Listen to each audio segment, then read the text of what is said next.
It's Cheriemcrae. I'm back.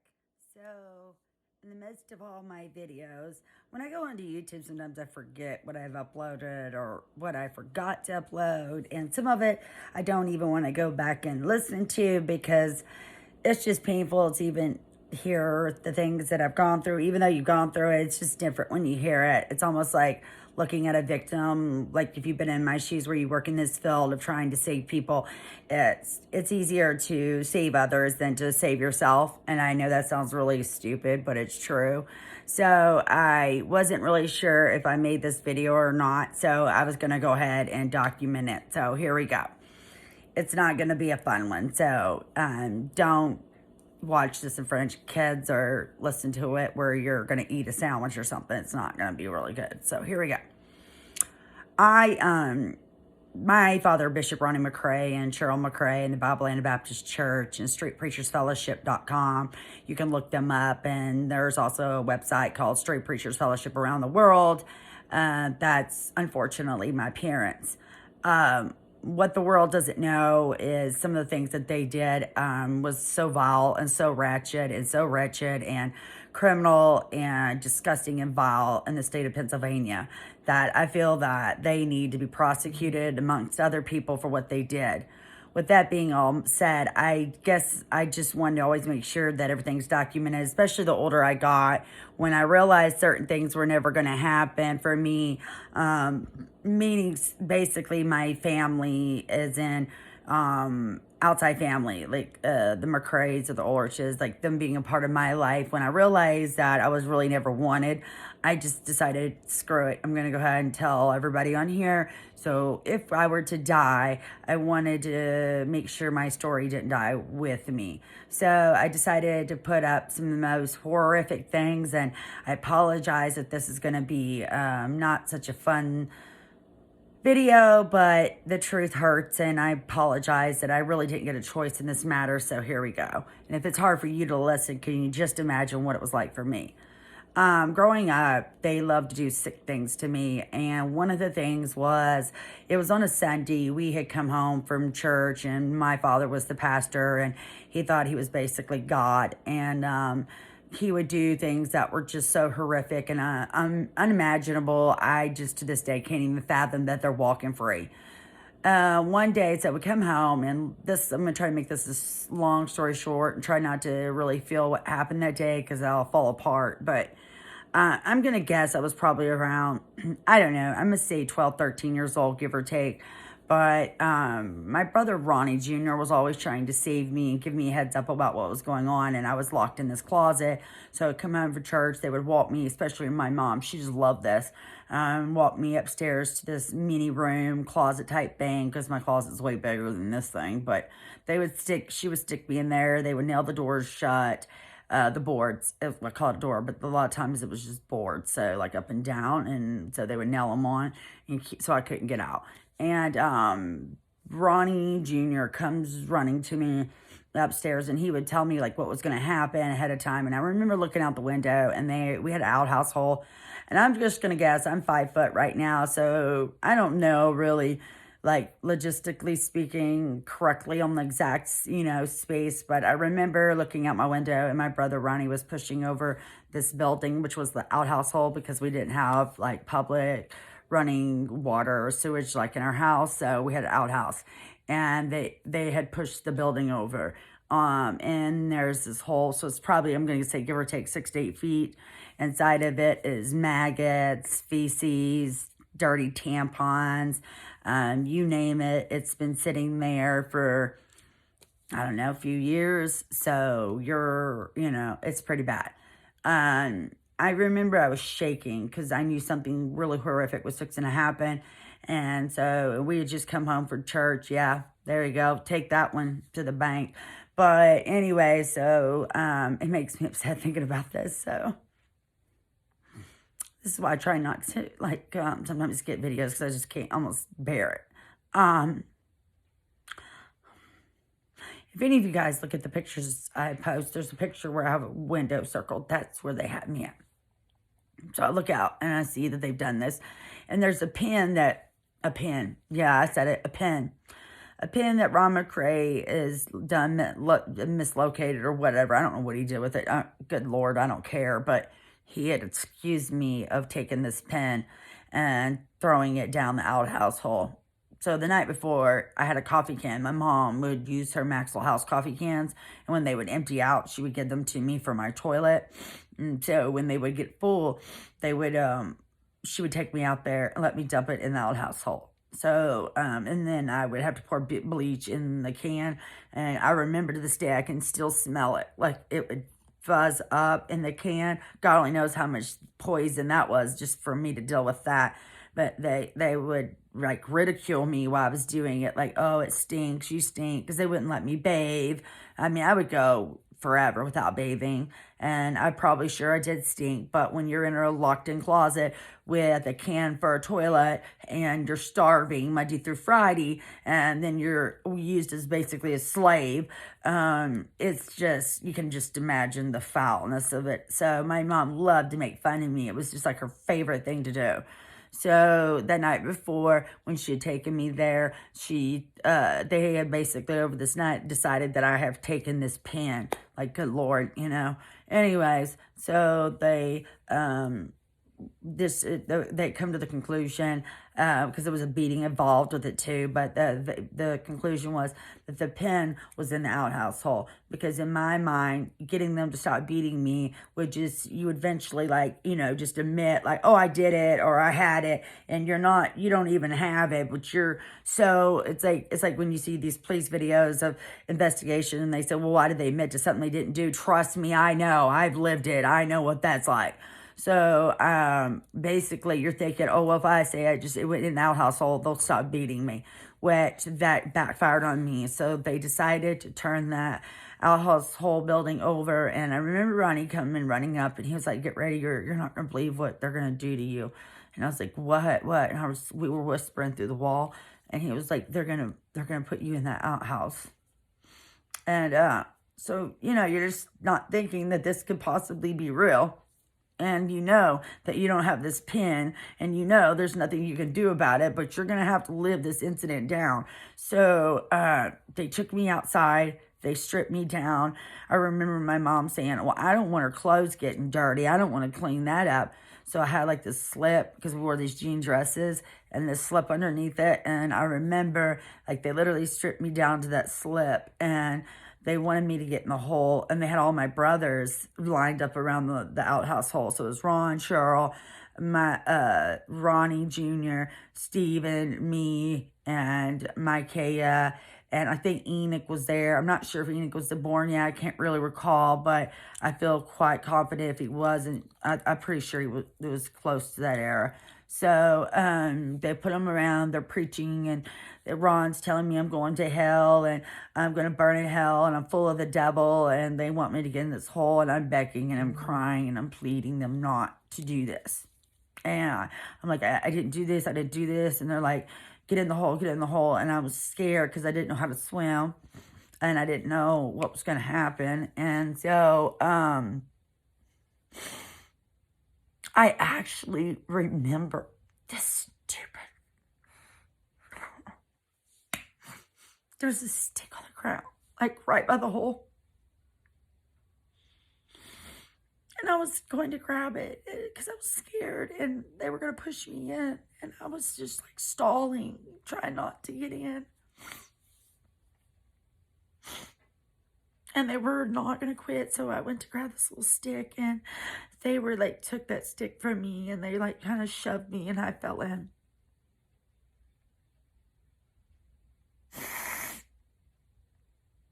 And there was like maggots everywhere, y'all. And I was drowning. Like, I was scared because I was trying to hold on to the walls. And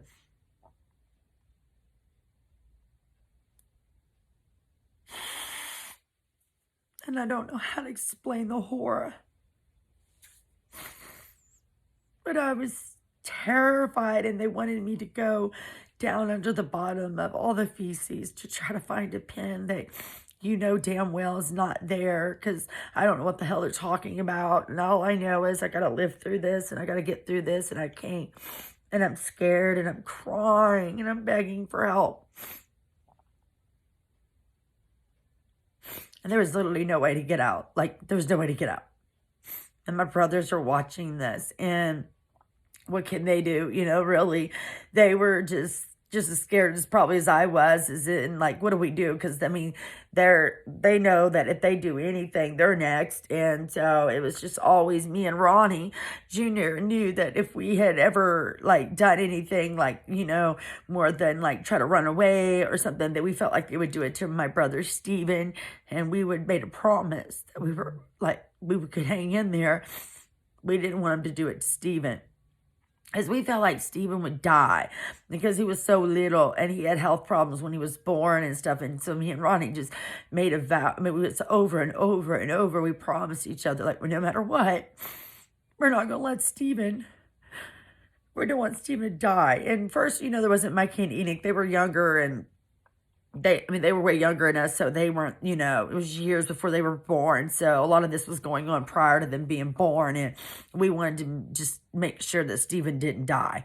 And we knew that they would start beating on him, and so we knew they were their main target. So we just kept having faith that we could survive this horror camp, and that way Steven wouldn't die or get hurt.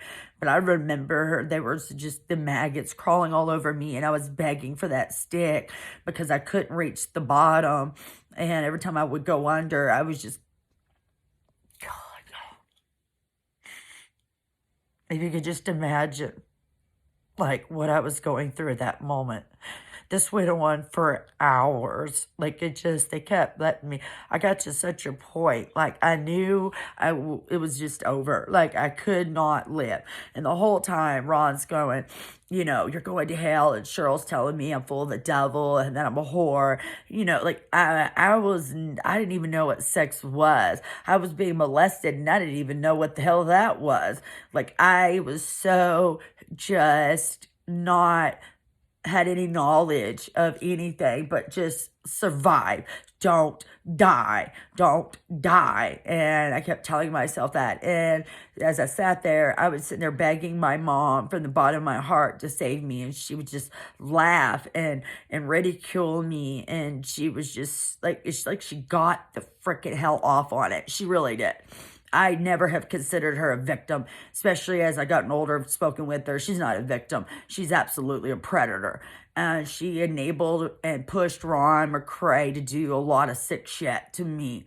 So it was almost like she was jealous of me as a girl in the family. Like, I was just not wanted as a girl. And since I was the only girl, you don't think that for 5 seconds that your parents would do these sick things to you. They would be happy to have you, but they were not happy to have me. They wanted me gone.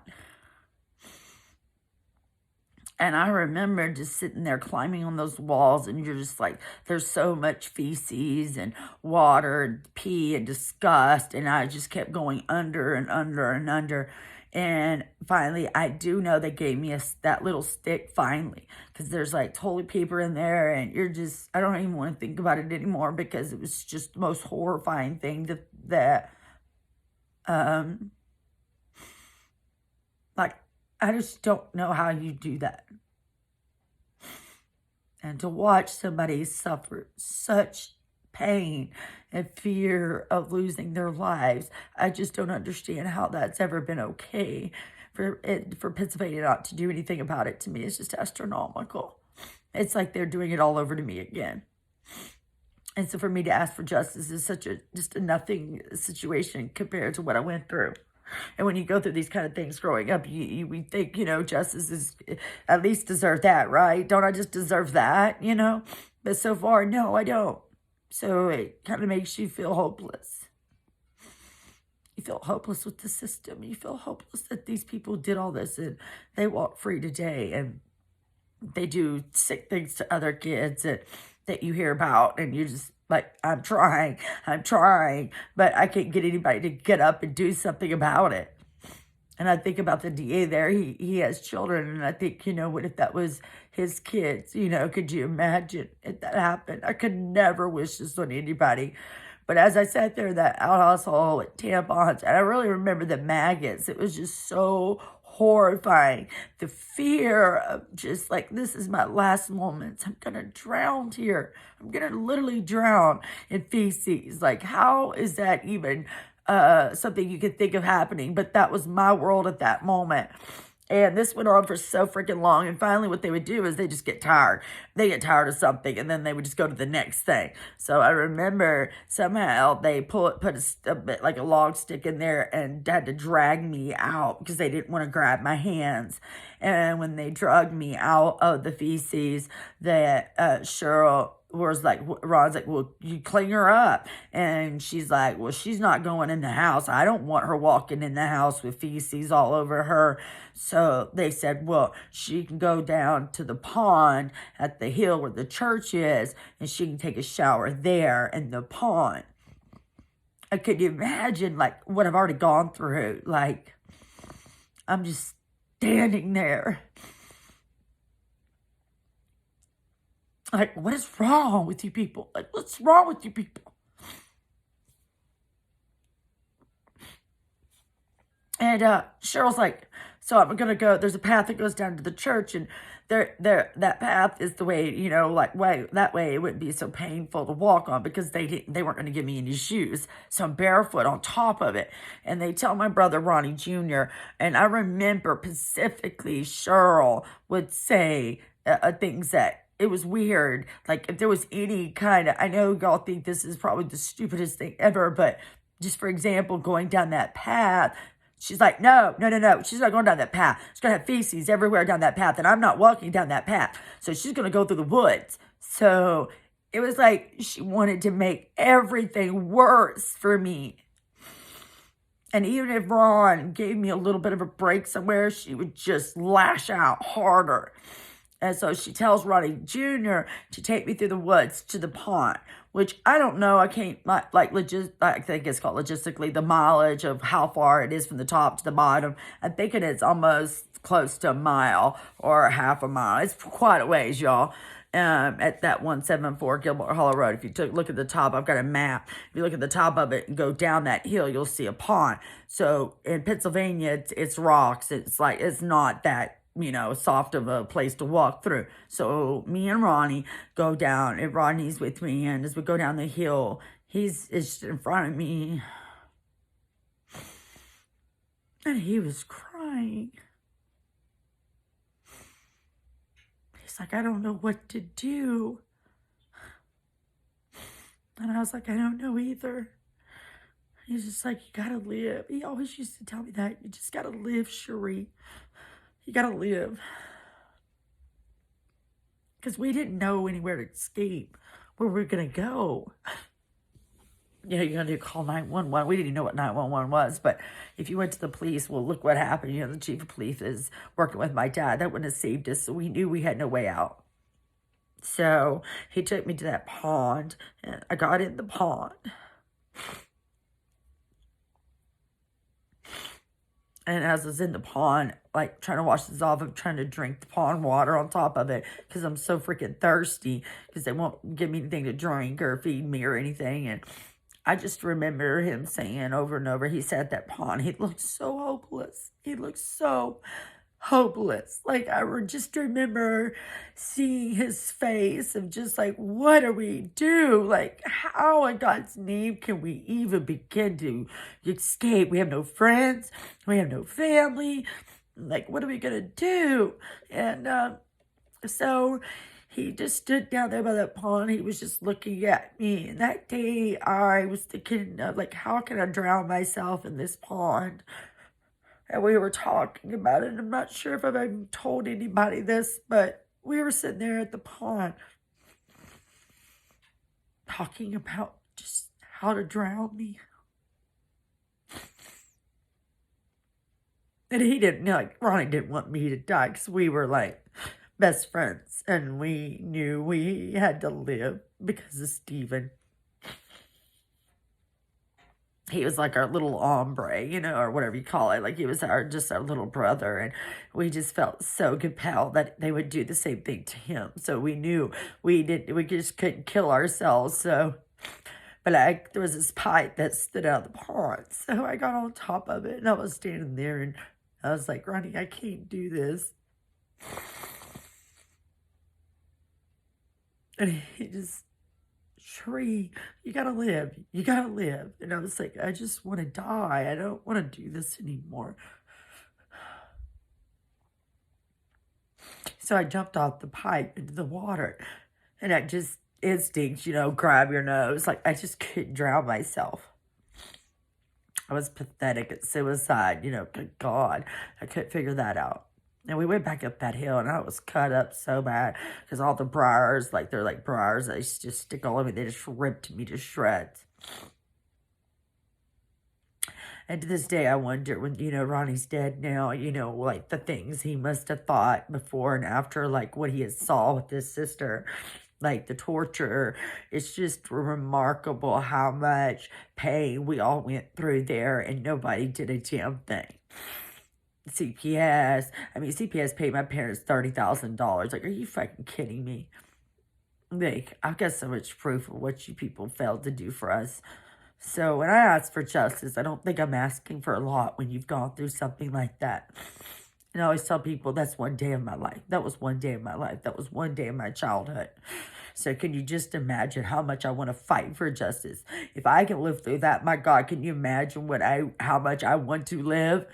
And unfortunately, even though a bunch of people that are either my family or people that are literally mentally psychotic that I'm fortunate to come across in my life, you guys, I'm not going to kill myself.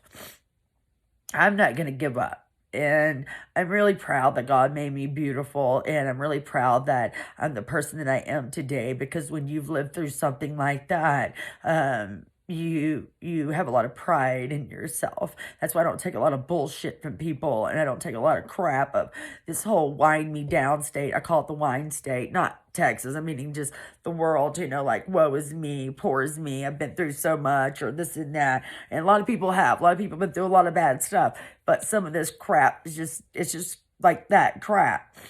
And I'm really glad at the end of the day that God saved me and that God brought me literally from the bottom of hell, from the bottom of it, basically a shithole, and saved me. And before I finish this video, I want to make a note that they went to church. My mom went to church that evening and told Gilbert Davis, this guy named Gilbert Davis, he lives in Bedford, Pennsylvania, told him what they did to me that day.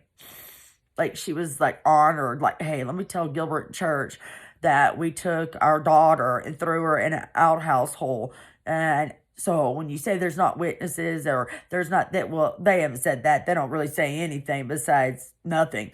So I'm sorry I'm a mess in this video. I just wanted people to know that you can really crawl from the bottom of hell out, and you can live through anything if you just set your mind to it and just keep telling yourself the day is going to come for justice. The day is going to come. There's going to be a better day. And if anything in the world, I used to Google, if this helps anybody, I used to Google a certain story. Long story short, I seen something on Oprah one day that I thought was the most horrifying thing somebody had to live through, and it was the loss of their 2 children dying.